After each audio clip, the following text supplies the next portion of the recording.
There is a popular belief that you are either a theist, an atheist, a gnostic, or an agnostic, as though these four things are different from and incompatible with each other.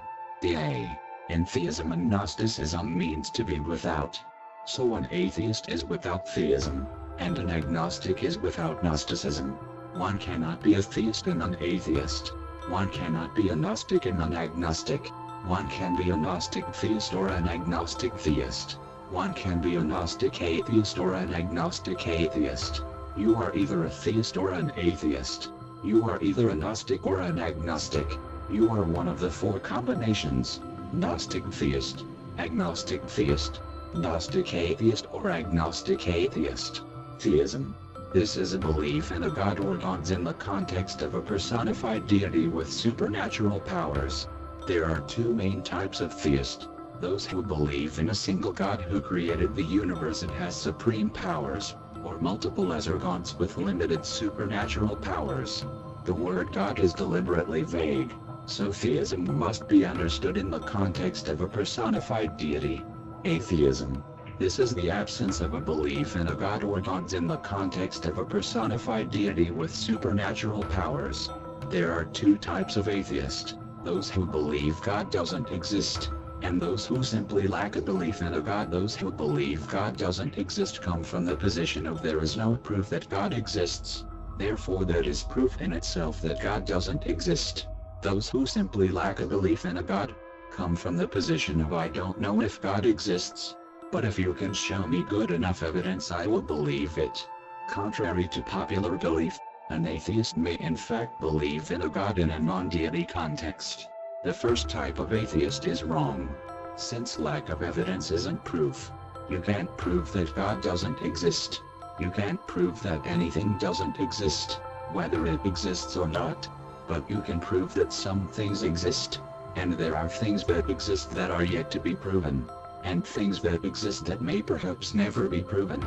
Theists will frequently accuse all atheists of being the first type, without even being aware of the second type. The second type is honest and reasonable. The first type, along with the majority of theist critics of atheism, are dishonest and unreasonable. So both extremes are wrong and just as bad as each other. The truth is somewhere in between. Gnosticism, originally based on the pursuit of truth and a recognition that truth can be known with certainty. This term is named after a religious splinter group that corrupted the pursuit of the truth and turned it into its opposite. Because of that, there are two very different definitions of Gnosticism that represent the extremes of good and evil. The corrupted, evil version of Gnosticism, by which it gained its name, is the basis for the New Age cult. It is a complete rejection of truth in favor of the indulgence of fantasy, and calling fantasy the ultimate truth. It turns everything upside down and corrupts every pure message into its polar opposite. But while Gnosticism is named after the corruption of the truth, its earlier unnamed form before being corrupted was the truth. Gnosticism is used today to describe both contexts, which are polar opposite yet both claim to have the truth. So when one refers to Gnosticism today, the context of what they mean needs to be understood. The corrupted version of Gnosticism is actually the opposite: agnosticism. Gnosticism in its true definition is the belief in absolute truth, and that the truth can be known with certainty. Gnosticism is the basis for morality, the value of right and wrong. Since morality is the ultimate truth, the New Age cult and its corrupted agnostic version of Gnosticism abandons the concept of morality. Gnosticism in its true form is not an ideology, but common sense. Even animals are Gnostic. A dog will steal food off the table with poor impulse control, or poop on the floor inside, and feel guilty about it after being caught, knowing it did wrong. Animals take care of their children. Animals will even protect other animals from other species. If animals know morality and truth, then surely mankind does even more so. But animals are not controlled by ideologies as mankind is. And it is ideology that has corrupted the Gnostic truth known throughout the animal kingdom, and turned it into its polar opposite, agnosticism. Since Gnosticism is a belief that the truth can be known with certainty, agnosticism is an absence of that belief. Since there are two versions of Gnosticism, there are two versions of agnosticism. One version is a rejection of the corrupt version of Gnosticism, in pursuit of the truth. The other version is the abandonment of morality and truth. Modern science is referred to as agnostic in the context of it being against the corrupt version of Gnosticism, against the corruption of truth and for the pursuit of the truth. It is against the indulgence of fantasy and focuses heavily on only recognizing truths that are revealed through scientific methodology, purposely bypassing and rejecting all human perception and interpretation. Science is based on the concept I cannot trust myself, I cannot truly believe in anything, I will only partially believe things that can be proven with excessive evidence. But there are many truths that have yet to be proven. Science has therefore formed an ideology of its own, rejecting some truths and accepting others based on standards of evidence that change depending on who makes the claim. As an overcompensation for combating the corrupted version of Gnosticism, science has fallen prey to itself and become indoctrinated into an any-truth ideology just as dogmatic. Science claims to be one version of agnosticism, while practicing the other. Most people who call themselves agnostic today refer to a foundation in science. They believe they are superior and founded on the truth, yet they can never be certain of anything and follow dogma no differently to the ideologues they criticize.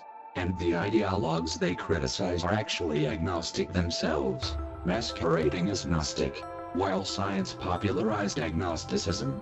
The other more important definition of agnosticism must be recognized along with the hypocrisy of overlap between the two.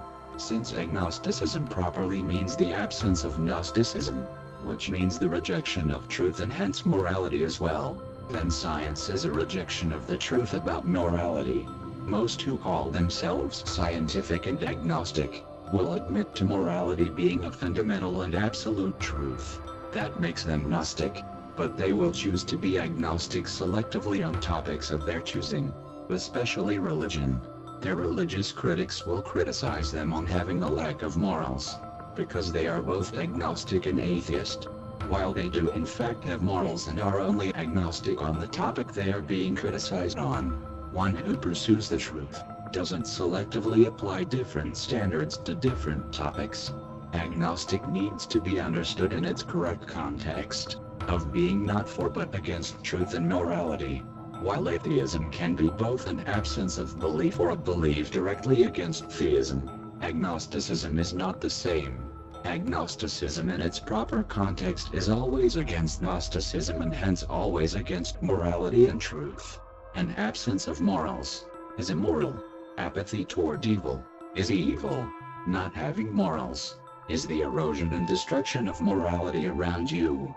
Absence of morals is functionally evil. You cannot play on the fence on the matter. You are either one or the other. Evil doesn't have morals of its own, or negative morals in opposition to positive morals. It is defined by the absence of morals. The only exception are examples like Islam, where immorality is taught as morality. But in most cases evil is the very absence of morals.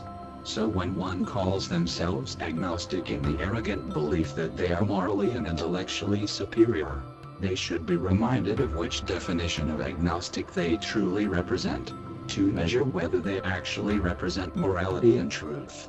One who stands for morality and truth tends not to refer to themselves by a term defined by immorality and the abandonment of truth. Why is it so important to understand these terms and what they truly mean? Because different people can argue all day over these terms and even kill each other over them, without realizing that they actually agreed all along. And when they do disagree, they never establish exactly what it is they disagree on and why. They can never see past these terms and get to the heart of the matter. Due to the common misunderstandings between these terms, using these terms alone is a poor basis to judge others from. Some people will even deliberately misuse these terms for the purpose of masking their true intent and portraying themselves as the total opposite. which is common in the New Age cult. It even exists in the science cult, where people will claim to be scientific agnostic atheist, and the reasons are not what they seem. They portray themselves as being reasoned and enlightened, when they are the most unreasonable and ignorant. They memorize unimportant statistics to pretend they know what they're talking about, while remaining ignorant on the topic itself. They reject theism based on a rejection of Christian moral values, and they reject Gnosticism as a rejection of morality.